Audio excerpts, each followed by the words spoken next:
Kevin Nelson. Here's a look at what's going on this week in the news. We begin with news from the Vatican. Pope Francis made a formal visit to Italy's presidential palace over the weekend.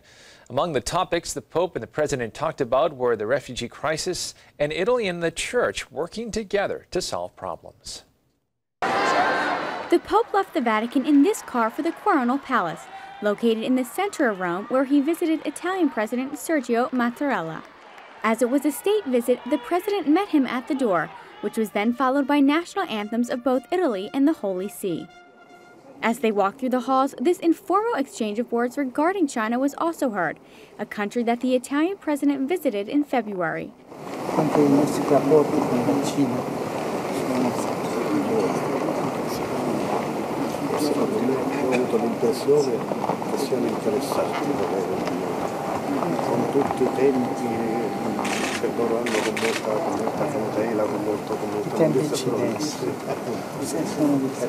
Nel senso della storia molto lunga, che è un vantaggio perché mi conferisce un esame lungimirante dei problemi. In their official speeches, they underlined how the collaboration between church and state in Italy has promoted values in the long run.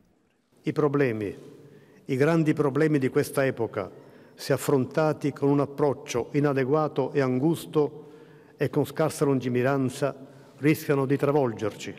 È necessaria un'alleanza di sinergie e di iniziative perché le risorse finanziarie siano poste al servizio di questo obiettivo di grande respiro e valore sociale e non siano invece distolte e disperse in investimenti prevalentemente speculativi che denotano la mancanza di un disegno di lungo periodo.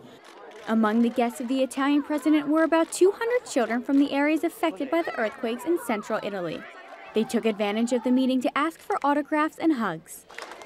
More news now from the Vatican. The Vatican has announced that Pope Francis has approved the election of 83-year-old Italian Cardinal Giovanni Battista as subdean of the College of Cardinals. He replaces 94-year-old French Cardinal Roger Echegaray, who moved back to France in January and asked to be relieved of his role.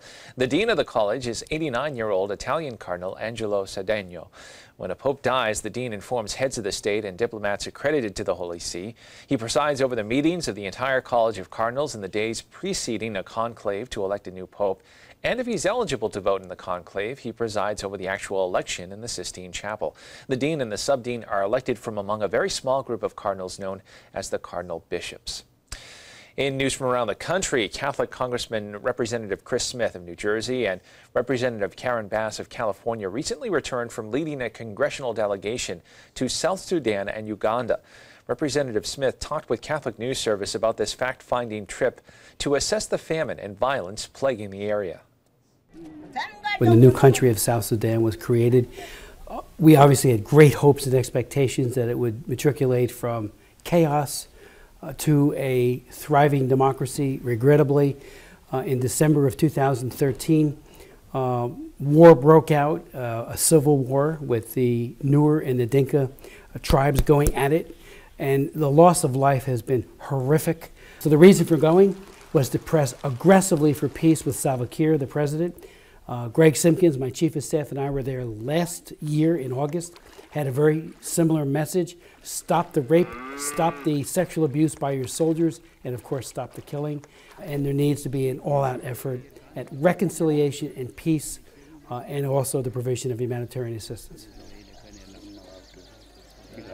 Did you hear that? 3.8 million people currently are displaced. Many of those individuals are actually in places like Uganda, but other countries that are adjacent to South Sudan have also had a refugee flow. So there's an extraordinary dislocation of people.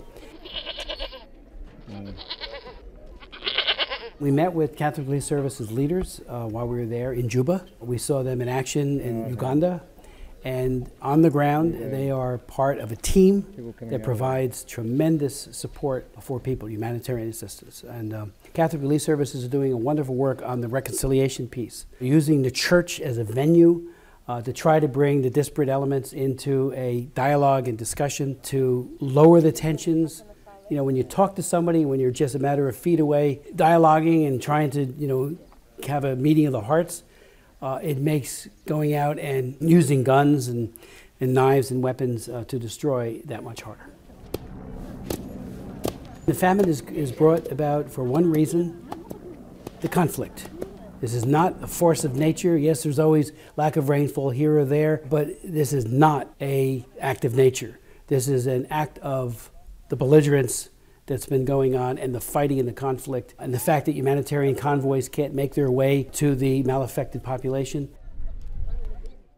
At least 28 million people are in need of food aid in the region. Smith aims to increase funding for affected areas and urge reappointment of a special envoy to the region under the Trump administration. And finally in the news, Father Matthew Keller, rector of Sacred Heart Cathedral in Gallup, New Mexico, is assisting seminarians by donating a 1969 Pontiac Firebird convertible he refurbished for a raffle in support of vocations for the diocese. Last year, Father Keller remodeled a 1972 Chevelle and raised $140,000, which helped 5 seminarians start their journey into the priesthood. Gallup is the poorest diocese in the country and in dire need of seminarians. It can cost up to $30,000 for each seminarian to study for the priesthood. Father Keller did not work alone in the restoration. Many members of the community were involved in the project that took about a year to complete. Along the way, opportunities for evangelization happened. A group of men who weren't Catholic were opened up to the faith, and many people had their confessions heard in the garage when working on the hot rod. The raffle for the Pontiac is set for June 17th. You can find tickets for $25 each at v8forvocations.org. After this raffle, Father Keller plans to refurbish a 1966 Mustang convertible. Well, that is all the information we have for you this time. I'm Kevin Nelson. Don't forget, you can keep up to date on Catholic news throughout the week with Catholic Newsbreak right here on the Catholic TV Network.